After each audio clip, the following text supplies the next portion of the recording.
I told Usher I need money, and he gave me a beat that Just Blaze did and said, yo, write this song and you'll make money. If I give you money, you'll just spend it. So why not just give you the opportunity to make your own money?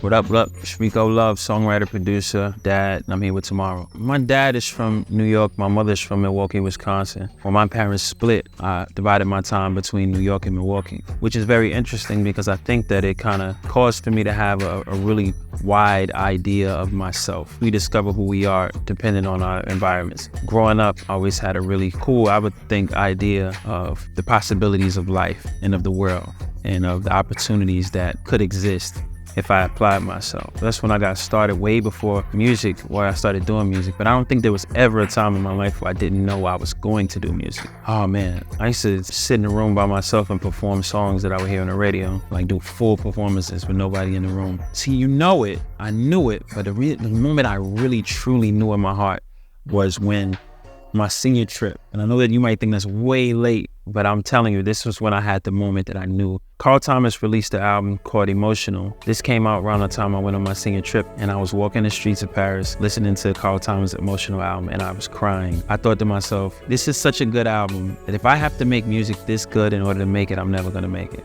I was overwhelmed with sadness. That's when I knew, like, this is all I want. This is all I want. If something can affect me this much and make me feel like sadness because of how incredible something felt to me, I knew, yeah, for sure, this is my life. To me, music is soul, is our soul. It's the language of the youth. There was a time in this country where racism was way more blatant than it is now, where your parents would teach you black people are this way and you shouldn't be around black people. But you would listen to a Bob Dylan song, you listen to a James Brown song, and you'd say, nah, I don't think that I can communicate with you in this way, but this song, this is a language that you won't be able to speak. The youth takes the music and decides for themselves who they are, contrary to whatever their parents told them they were, to whatever government told them they should be, contrary to whatever educators tell them they should be. Music is a way that the youth communicate with each other across the board. We're able to speak to each other in this language. Why? Because I go to this concert and I stand next to a person who looks nothing like me, who's from nowhere near where I'm from, who doesn't understand what I've been through, what I suffered through. Us connecting musically will make them want to know a little bit more about me. They'll have a heart for me. They don't want to see me lynched and burned in the streets. So that mindset that our parents had, it gives us an opportunity to shift that because we're able to have a conversation through this art form. The most influential people in my career were Jay-Z and Puff, Usher and Mace. Those people influenced me a great deal because of what they were doing at the time and how they had a chokehold on the culture at the time. And it was more than just how great the music they made was. It was their effect on all things that had to do with the genre. At that time, it was like the beginning of that merger between hip hop and R&B. They affected what I saw I could attain. Like I felt like they reached so far and wide that I felt like this is what I need for myself. This is what has to happen for me. I never wanted to go to college. I never thought I would graduate college. I always knew I was gonna make it in music, but I just looked in this book and I saw this school that said Florida A&M University, and I figured South Florida must be beaches, so let's go to Florida. And I got all the way to FAMU and realized it's in Tallahassee and there's no beaches. So I get there, and the reason why that's important to my story is because the only reason I went to school was because I knew if I didn't, I was gonna sell drugs. It was just what I was into, the people that was around me, that's what they were doing. So I was like, I had got robbed for 2.5 ounces of cocaine at gunpoint. I thought to myself, like, man, I gotta go to school, bro. Like this is not, I stopped selling drugs after that, but I just felt like this ain't for me, you know what I mean? I knew I was gonna make it, but I felt like I don't wanna just sit around and wait on a record deal. Let me go to school. So I went to school, and a guy by the name of Will Mathis, we call him Chicken Will. Chicken Will introduced me to a man named Vincent Searcy, who was my first manager. He's the guy who discovered me. What I would do is I would catch the bus to Atlanta every weekend from FAMU, and I would rap to anybody that would listen. Searcy would put me in different events and put me in different shows and put me in studio with different people. The things that I was doing to see my dream come true was making sure that I made myself available to any opportunity. So I was actively pursuing it. And the more and more I would meet people, the more and more they would see my gift, the more and more relationships I would build. Then opportunities started presenting themselves to me. But I was extremely active. It happened for me in a crazy way because the first song I ever wrote was a song called Throwback, which features on the Confessions album. That sold 29 million albums worldwide. It's the first song I ever wrote. So it wasn't a situation where I was like, you know what, this isn't working, let me write songs. I was broke. I was signed to Usher as a rapper. That was my first deal, was to Usher Records, subsidiary of J Records, Clive Davis, label J. And I told Usher I need money, and he gave me a beat that Just Blaze did and said, you know, he saw something special in me. He said, yo, write this song and you'll make money. If I give you money, you'll just spend it. So why not just give you the opportunity to make your own money? So I did that, and when I wrote Throwback, that's when I realized I had the gift. I literally, right on the spot, realized I had a gift, and I was extremely successful with that song, obviously, since the album did so good. And after that, I just kind of laser focused on that gift. So when it didn't work out with the record company, I was just like, this is what's gonna be my ticket. And I realized that I was really good. I was naturally good, effortlessly good at writing songs.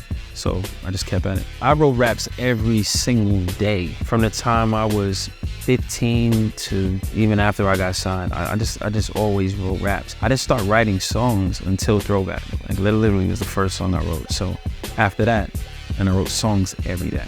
Just so you guys are clear, and a lot of people want to know, how do you prepare for a moment? You just prepare. Preparation doesn't look like, all right, let me get ready, let me make sure. No, preparation is, I'm obsessed with the art form. I'm obsessed with the work. I'm a fan and a student of the actual art form. Any room I got in, I was able to exist and be a positive presence in that room because I was already doing it. So I was always prepared. I still to this day just get in the studio and write songs with no one in mind, just to write. I thought to myself, I love this. And the art form is so important to me, and it's so fun, and it's so exhilarating, what the thrill I get from just writing a great song, whether anyone hears it or not. First and foremost, that passion and love for the actual work, and that keeps you ready. This is my life. I love it. If nobody ever paid me for this, I would do it. I think that's a difference maker. I don't believe in writer's block. Writer's block doesn't exist. If I'm in a room and I hear chord progression and no words come to my mind, then I go to the next one, and the next one, and the next one. You know how many times I've been in the studio and 4 a.m, I'm getting ready to walk out and somebody plays a transition, and I'm like, what is that? And I jump in the booth after not doing anything the whole day. What happens is, creatively, we have to decide, what are we gonna do today? If nothing's coming out, that means something needs to go in. So if I'm saying to myself, I can't produce anything outwardly, that means I need to receive something inwardly. I need to receive inspiration from a conversation. I need to receive inspiration from a book, from a painting. And sometimes I'll put a movie on mute, and just the colors and the action. I'm just inspired by the visual and by the moment. And whenever there's a moment where I don't hear anything, and I can't push anything out, that means I need to pull something creatively inside of my mind, inside of my heart, inside of my spirit.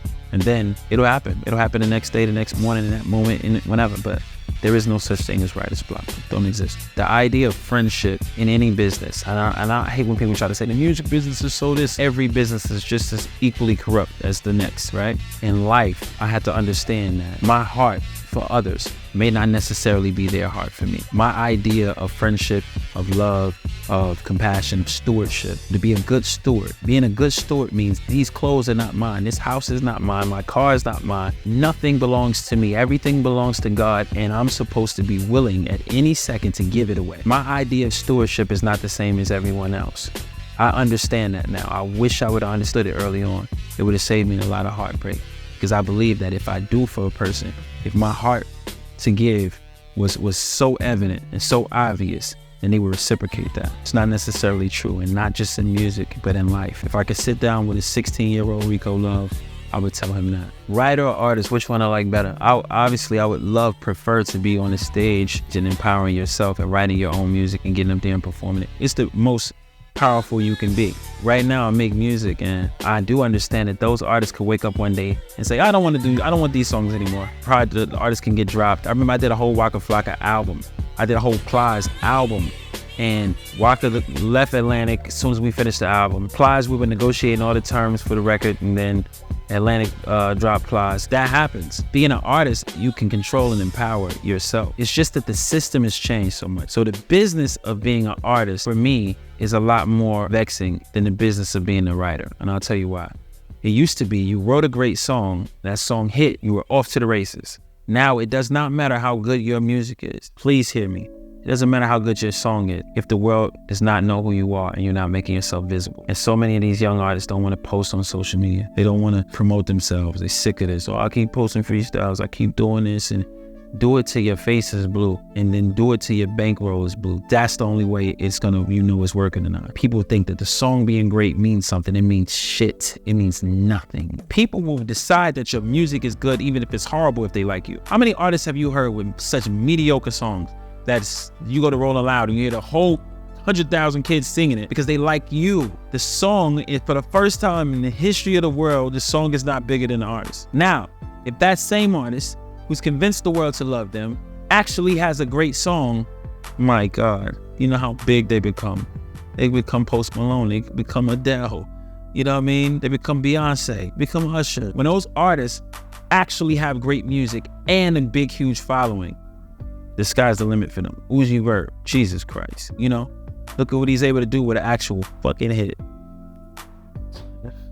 It's insane. A lot of other songs you may not even like, but they liked it. They put him into a level where he's so big. Now he actually has a song that's fucking great. Artists being artists used to be a thing. And I think the ones that do make it extremely big are the ones who understand and exist in their artistry. Years ago, I was working with Chili, and Chili said to me, Usher always, he goes to the grocery store, he'll put his chain on and his shades on. He always gotta do the most. And at first I was like, damn, that gotta be a terrible way to live. But then I thought, no, he's tapped in. He understands this is the responsibility, and understanding that level of artistry and dedicating yourself to the brand so vehemently. Like, you just like, I am obsessed with the idea of being this thing for the world. When you understand who you are as an artist and you dedicate yourself day in, day out. Every time I go out, I have to be this. There's an artist named Pink Sweats. I've never seen him not wear pink. You fucking right. I'm gonna live in this. I'm gonna make sure that I sell it because this is who I am and this is how I connect with people. When artists figure out the thing that people love about them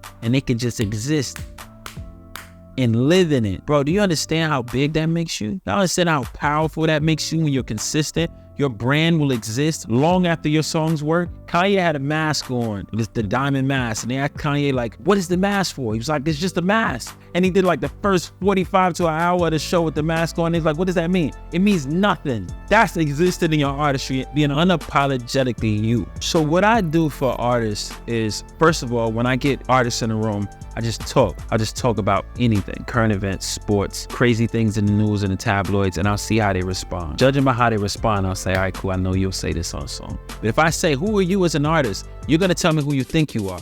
And most times we're wrong in the beginning of our careers. We have no clue who we are. So we have an idea of who we wanna be. I'd rather tap into who you really are in this moment. They don't know the whole time. I'm really just assessing what they respond to, what triggers them, how they'll react to certain things that I say. And then based on that, I'll write songs. When it's all said and done, the only thing I want to be remembered as is that you can have all of these accolades, bro, people will forget. People will speak bad on your name. You can give everybody everything and they'll take it for granted. And only thing that matters to me is my children look up and say, man, my dad loved me. My dad was there for me. Anytime I call my dad, he answered. Everything else is minuscule in comparison. So what do I want to be known for? Dad. What up? It's Rico Love. Thanks for tapping in with me on TmrO. Turn the lights on.